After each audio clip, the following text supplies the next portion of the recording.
Elles sont imposantes par leur taille, mais beaucoup moins par leur nombre. Au Nouveau-Brunswick, les éoliennes appartiennent davantage à l'exception qu'à la règle. Énergie Nouveau-Brunswick qui doit assumer un leadership. Et surtout dans le développement des énergies renouvelables, c'est un échec complet. Et pourtant, ce n'est pas le vent qui est en cause. Yves Gagnon est allé jusqu'à mesurer le potentiel énergétique de la province. Au moins 44 000 mégawatts pour l'énergie éolienne ou 70 centrales de Pointe-le-Pro. Et c'est un peu la même réalité pour l'énergie solaire. Un potentiel de 100 000 mégawatts, soit le même que l'Allemagne, un leader dans ce domaine.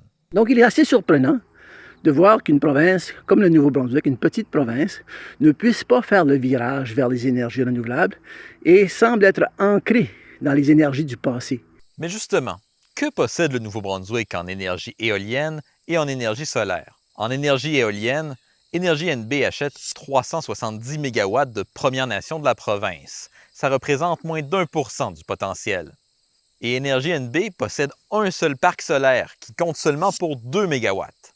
C'est donc dire que l'énergie éolienne et l'énergie solaire qui passent dans les installations d'Énergie Nouveau-Brunswick est encore largement minoritaire. Pourquoi? Parce qu'ils ne vendent pas tout le temps et qu'il ne fait pas soleil en permanence. I don't think it's reasonable to ask New Brunswickers to only operate their lives when it's rainy, when it's windy, when it's sunny. Brad Cody dit qu'il serait déraisonnable de demander aux Néo-Brunswickois d'adapter leur train de vie en fonction de la météo.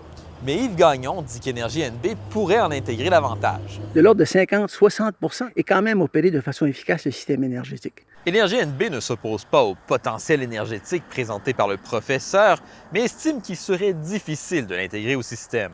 You would have to have very flexible resources. Bref, ce représentant d'Énergie Nouveau-Brunswick dit qu'il faudrait pouvoir se tourner facilement et rapidement vers une autre source d'énergie lorsqu'il ne fait pas soleil ou qu'il ne vente pas. Malgré tout, Énergie Nouveau-Brunswick dit vouloir intégrer davantage d'énergie éolienne et d'énergie solaire dans son réseau. La Société de la Couronne travaille même sur un programme pour inclure les particuliers et les entreprises dans la production d'énergie renouvelable.